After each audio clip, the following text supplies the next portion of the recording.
Salam, sizi TV1 ekranlarından salamlayıram. Günün əsas xəbərlərini izləyirsiniz. Noyabrın 3-də Azərbaycan Milli Elmlər Akademiyasının 80 illik yubileyinə həsr olunmuş yığıncaq keçirilib. Azərbaycan Respublikasının Prezidenti İlham Əliyev tədbirdə çıxış edib. Milli Elmlər Akademiyasının 80-lik yubileyinə həsr olunan tədbirdə Prezident İlham Əliyev Akademiya 80 il ərzində böyük rol keçdiyini vurğuladı.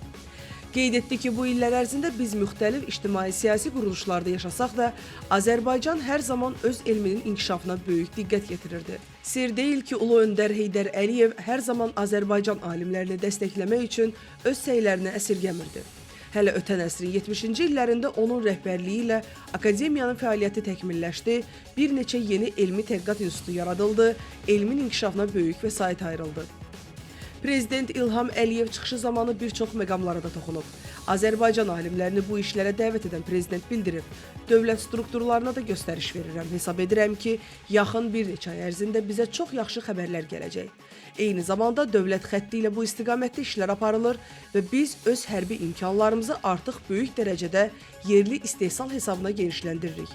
Öz tələbatımızı böyük dərəcədə ödəyirik. Artıq bir çox ölkələrə hərbi təyinatlı məhsul ixrac edirik deyə prezident əlavə edib. Daha sonra isə bizim xalqımız yaşadığı ölkələrin dövlətçiliyinə töhfə verib və bugün heç bir ölkədə Azərbaycanlılar üçün, heç bir dövlət üçün, heç bir başqa xalq üçün problem yaratmır və yaratmayacaq. Ona görə Azərbaycanlıların indiki Ermənistana qayıtması Ermənistan xalqını və dövlətini qorxutmamalıdır deyə dövlətimizin başçısı əlavə edib. Mənim göstərişimlə artıq bir neçə aydır ki, Qarabağda və Şərqi Zəngəzurda böyük geoloji işlər aparılır. Dövlətimizin başçısı qeyd edib ki, artıq 30 ildən çoxdur ki, biz müstəqil dövlət kimi yaşayırıq və Azərbaycan xalqının çox əsrlik dövlətçilik tarixində Azərbaycan bugünkü qədər güclü olmamışdı. Ona görə müstəqil Azərbaycanın tarixini tədqiq edən, təbliğ edən bir çox əsərlərə ehtiyac var. Bizim dilimiz qədimdir.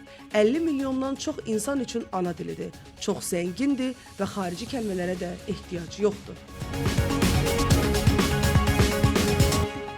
Milli Məclisin sədri Sahibə Qafarova Misir Ərəb Respublikasına işgüzar səfəri çərçivəsində Böyük Misir Muzeyinin açılış mərasimində iştirak edib. Müxtəlif ölkələrin dövlət, hökumət və parlament rəhbərlərinin iştirak etdiyi tədbirdə Misir Ərəb Respublikasının prezidenti Əbdülfəttah Əs-Sisi salamlama nitqi söyləyib. Açılış mərasimi Misir mədəniyyətini əks etdirən bədii proqramın nümayişi ilə davam edib, daha sonra muzeyin ən simvolik artefaktlarının sərgisi nümayiş olunub. Qeyd edək ki, muzeydə Misir sivilizasiyasının müxtəlif dövrlərinə aid eksponatlar və 100 mindən çox artefakt mövcuddur. Türkiyə Prezidenti Rəcəb Tayyib Ərdoğan İslam dünyasının Şimali Kipr xalqına daha çox dəstək olmağa çağırıb. Türkiyə Prezidenti bu barədə İslam Əməkdaşlıq Təşkilatının İqtisadi və Ticarət Əməkdaşlığı Daimi Komitəsinin 41-ci Nazirlər toplantısında danışıb. Onun sözlərinə görə, Kipr türkləri heç vaxt təzyiqlərə boyun əyməyib. Kipr türkləri İslam dünyasının ayrılmaz bir hissəsidir. Onlar ləyaqətlə yaşamaq mübarizəsindən vaz keçmədilər. Türkiyə lideri toplantı iştirakçılarına çağırış edib. Sizdən Kipr türklərinin haqq və ədalət mübarizəsinə daha çox dəstək göstərməyinizi xahiş edirəm.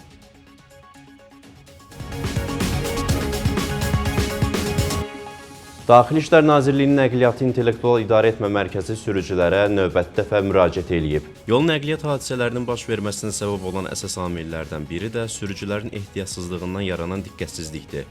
Daxili İşlər Nazirliyinin Nəqliyyatı İntellektual İdarə Etmə Mərkəzinin müşahidə kameralarının qeydə aldığı qəzaların təhlilləri göstərir ki, sükan arxasında telefondan istifadə və ya bir anlıq belə olsa diqqəti yayındıran hər hansı fəaliyyət yol nəqliyyat hadisəsinə səbəb olur.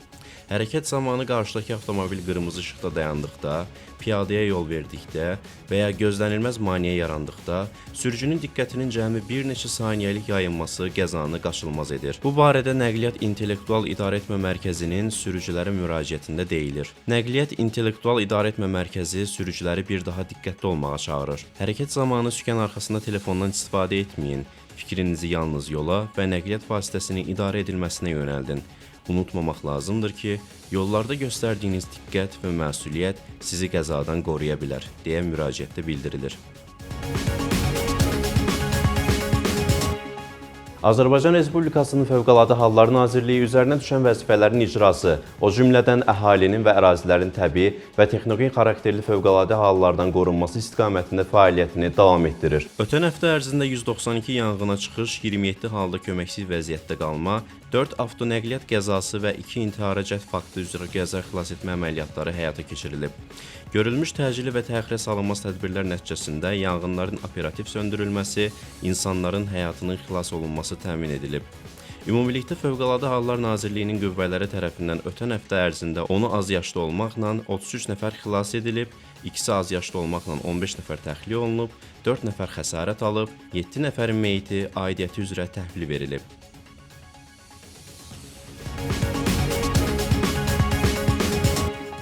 Amerika Birləşmiş Ştatlarının Geoloji Xidməti Əfqanistanın Hindukuş dağlarında 6,3 bal gücündə zəlzələ baş verdiyini bildirib. Əfqanistan Səhiyyə Nazirliyinin yaydığı məlumata görə daha 320 nəfər yaralanıb. Yeraltı təkanların epicentri təxminən 523 min nəfərin yaşadığı Məzar-i Şərif şəhərindən 37 kilometr şimal-qərbdə yerləşib.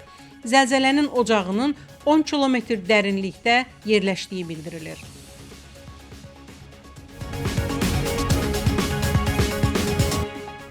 Vyetnamın mərkəzi hissəsində güclü yağışlar və daşqınlar nəticəsində ölənlərin sayı 37 nəfərə çatıb. Vyetnamda daşqınlar 37 nəfərin həyatına son qoyub. Təbii fəlakət nəticəsində daha 5 nəfər itkin düşüb. 78 nəfər yaralanıb. Təbii fəlakətlərlə mübarizə və bəndlərə nəzarət idarəsinin bu gün yaydığı məlumata görə 12.600-dən çox bina su altında qalıb.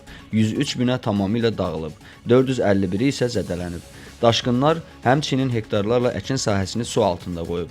64 mindən çox malqara və ev quşları tələf olub. Melorasiya sistemlərinə və çay sahillərinə ciddi ziyan dəyib.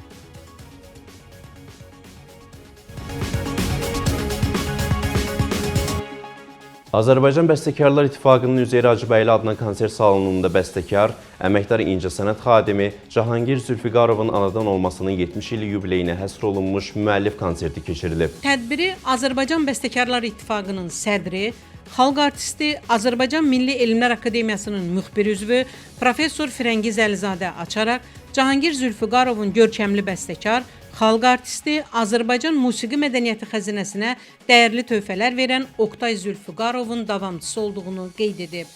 Sonda bəstəkarın əsərləri səslənib. Bugün Türkiyənin Antalya şəhərində Azərbaycan mədəniyyət elçilərinin birinci forumu öz işinə başlayıb. Forum Azərbaycan Respublikasının Mədəniyyət Nazirliyi və Diasporla İş üzrə Dövlət Komitəsinin təşkilatçılığı ilə keçirilir.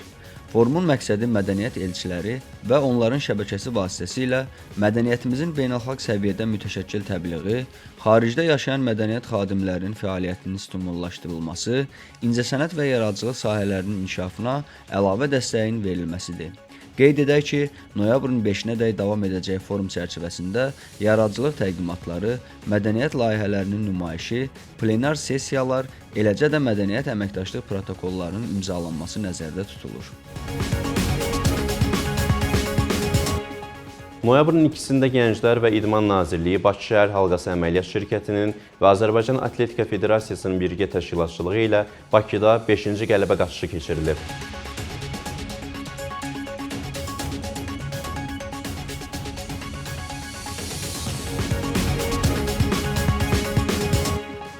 İndi isə noyabrın 4-nə olan hava durumu ilə tanış olaq. Milli Hidrometeorologiya Xidmətinin məlumatına əsasən Bakıda və Abşeron yarımadasında havanın buludlu olacağı, gün ərzində arabir yağış yağacağı, yarımadanın bəzi yerlərində leysan xarakterli olacağı gözlənilir. Cənub-şərq küləyi əsəcək. Havanın temperaturu gecə 9-13, gündüz isə 15-17 dərəcə isti olacaq. Günün əsas xəbərlərini izlədiniz. Sizi ilə mən idim, Kənan Hüseynov.